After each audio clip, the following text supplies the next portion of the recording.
Well, welcome to Leadership Links, everyone. I have a special guest today, Kristy Church. Kristy is our Director of Talent Acquisition at MyPath. Welcome, Kristy. Thank you. Thanks for having me. You bet. So Kristy and I are going to talk today about onboarding and the lessons that that we can all learn based on our hires that are coming in, based on feedback that we've received, based on industry standards, and just really taking a look at what we can do to make a great onboarding experience for our employees. So, Kristy, I have a couple of questions for you. Yeah. All right. So my first one, I was reading a study, according to the study by this Brandon Hall group, great employee onboarding can improve retention by 82%. And then I read another study that Gallup, lots of people are familiar with the Gallup polls, right? Yeah. The survey company, they said that 88% of companies don't onboard well. Why do you think that is? Yeah. Well, I think honestly it's a lot about the time and the money that goes into onboarding. It's a big investment. Onboarding lasts such a long time, and so I think that a lot of companies try to rush through it, right. Because it's something that takes a lot of time to do and to do it the right way. And it's an investment because not only do you have to pull someone out to actually do the training, so you're kind of interrupting the production of that person, right. but then you also are, lacking that position, and you really want to get that position in and get them moving in the role. So I think a lot of it is really just the time and money right. Involved in onboarding. Right. Kind of that age-old problem, right? Time. Yeah. There's never enough time. Yeah. But we know in the end, if we invest the time, we have... It pays off, right? It outcome, definitely is a payoff at the end. Okay. Absolutely. Okay. All right. Well, Yeah. good information. So I've also read that employees that experience good onboarding, and I don't know how you define good, but they look at it as a positive situation, that they're 18 times more committed to staying with their organization. And that's huge. I believe that. Yeah. That is huge, right? Yeah. So in your opinion, what are new hires looking for when it comes to that onboarding experience? What should it look and feel like? Right. I think number one is comfort. Many new hires, all new hires really just want to come into an organization that feels comfortable, that they can walk in and they don't feel that it's stale. They don't feel that they can't build and form a connection with someone. They really want to come in and feel comfortable. You're really vulnerable as a new employee, and you're put in a position where you don't know anyone, you don't know anything. So really building a connection with people, I think, is probably the most critical thing.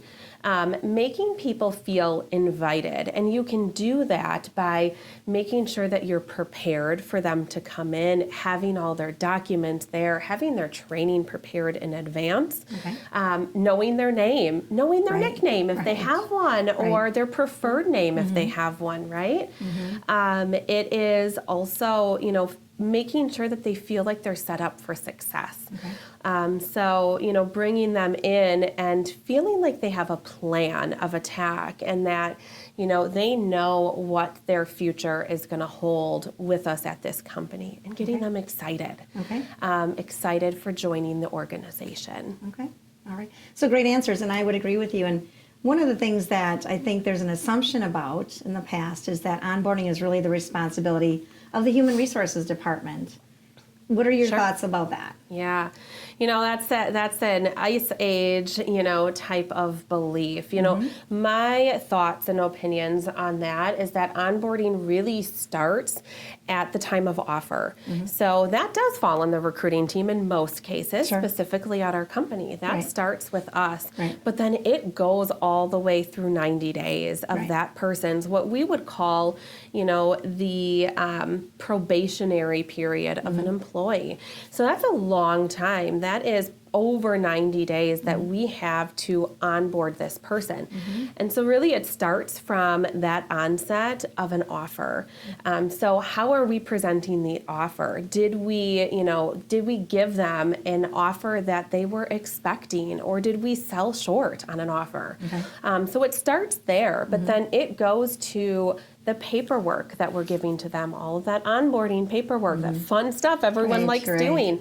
How do we prepare them for day one? So is the manager calling them in advance and welcoming them and telling them what to expect on day one? But then it's also, it's also day one then. They get here on day one. Are they feeling welcomed? Are they set up for success? Did you partner them with someone and mentor? And that person can mentor them through their first probationary period or through that 90-day time period. Okay.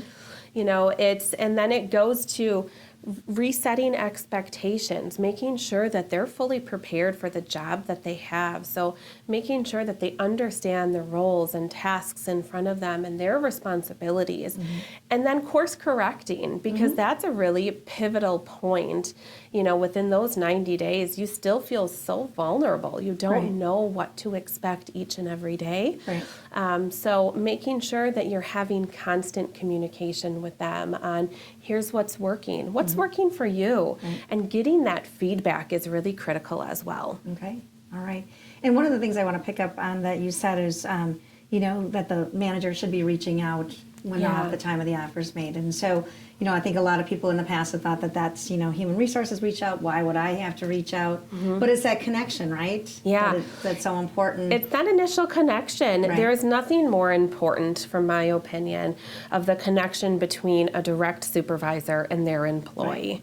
Right. That connection is really strong, and that connection can keep people employed. It can keep people retained and here for a lot longer if you have that connection. Right.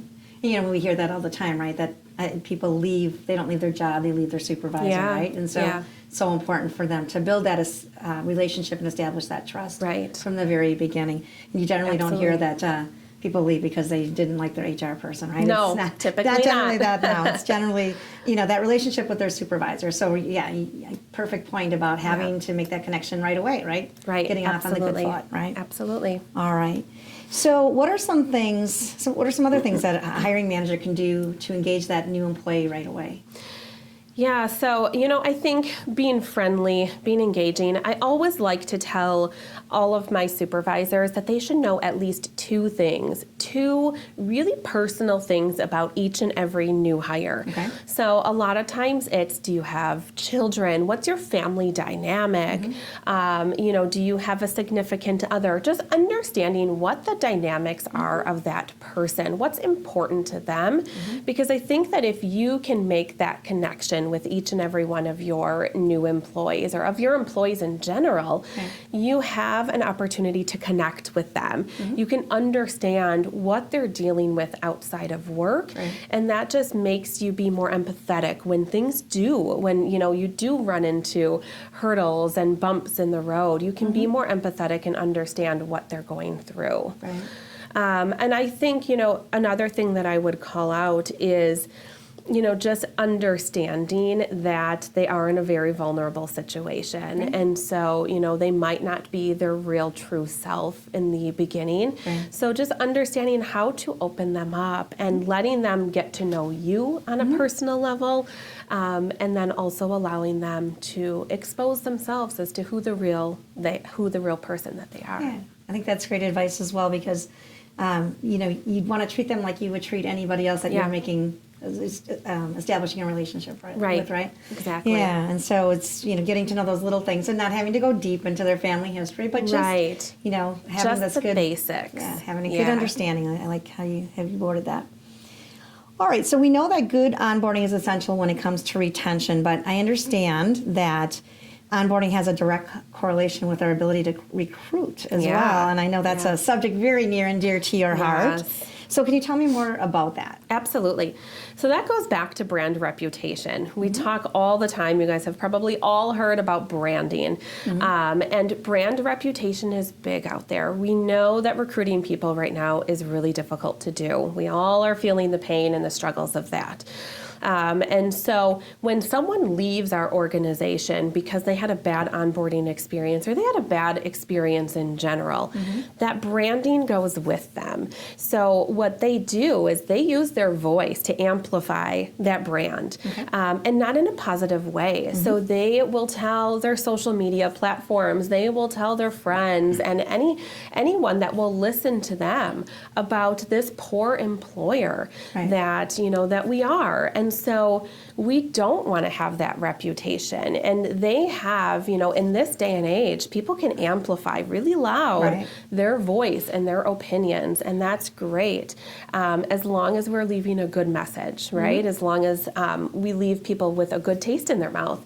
And so, you know, it's up to us to, you know, if someone wants to leave our organization, let's let them leave in a good way, and let's make sure that we gave it our all, so that when they do amplify their voice, that it's a good message that's going out, so that we don't leave with a really negative message or brand message out there. And that's great advice, because it's so important for us to really preserve those relationships, right? Yeah. So it's interesting because we have talked about this before, and those boomerang employees that we've talked about. Tell us a little bit about what a boomerang employee is and how we can attract them. Sure. So boomerang employees are people that come back. So the grass isn't always greener on the other side, right? And so those are the people that came with us and they, you know, left for whatever reason that is. Maybe they thought the grass was greener on the other side. Maybe they, you know, found another opportunity that paid more, that they were told was going to offer more benefits, or whatever the case is. They left our organization. But at some point in time, we were able to snag them back. And that could be, you know, boomerang employees come back for numerous reasons. Maybe, you know, when they were here, they had a connection and friendships with other people here. And, you know, maybe at one point in time, that friend of theirs said, hey, you should really come back. You know, this is really a great place and you don't seem happy at this new company. And so making sure that we leave that good reputation with every single person, whether they're here, whether they're leaving, it's really critical, because we have a lot of boomerang employees that come back and that leave, that come back and stay for a really long time. And have actually grown within the organization too. There's a lot of really good success stories about people who have grown in the organization that are boomerang employees. Okay, well, that's really interesting. And they sometimes bring back some other outside world experience that really can enhance our programs as well. Absolutely. So, that's a great point.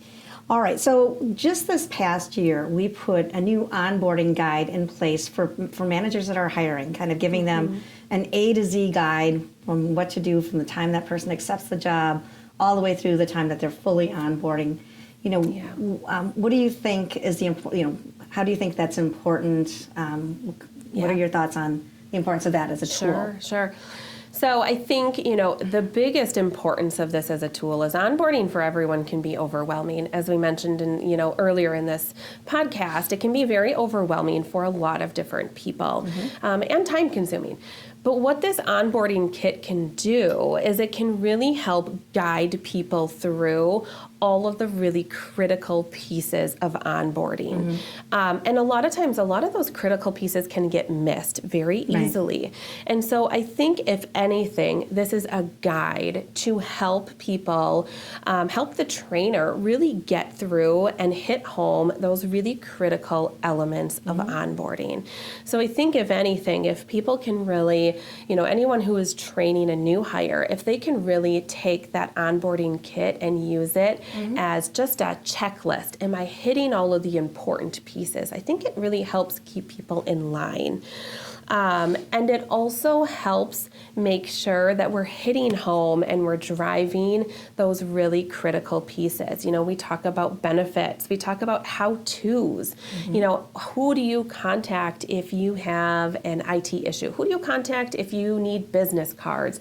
You know, some of those things that as a new employee, you don't know who to go to.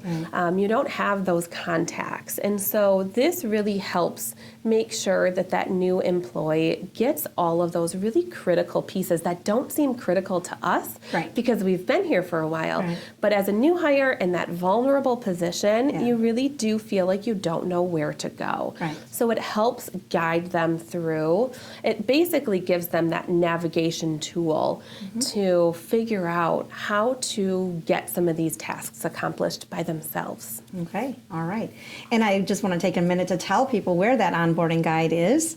If you go into Ready App under the resources folders, you'll find the onboarding guide as part of the folder entitled Onboarding Resources for Hiring Managers and Supervisors. And there's a few other tools in there as well, but that's where you'll find that onboarding guide. So thanks for that. All right, so as we come to a close here, is there any other advice that you would give to a hiring manager when they're bringing in new employees and the importance of onboarding? I would say, in closing, I would say just look at every single new hire as an opportunity. Opportunity has been a big word that we've talked about Right. throughout this organization. And if we change our mindset and if we allow every new hire to come in and we see them as an opportunity as opposed to a bump in our road, right? As opposed to having to, figure out this big elaborate onboarding plan. But if we see them as an opportunity and as someone who can come in, who can help one of our clients, who can fill a hole, who can give back that CSM more time or whoever that is, see them as an opportunity and see them as an individual. I think that's the message that I would leave with everyone is look at each new hire as an opportunity. Absolutely. Sounds like great advice, good final thoughts. So thank you so much for your time today, Kristy. Thanks for having me. All right.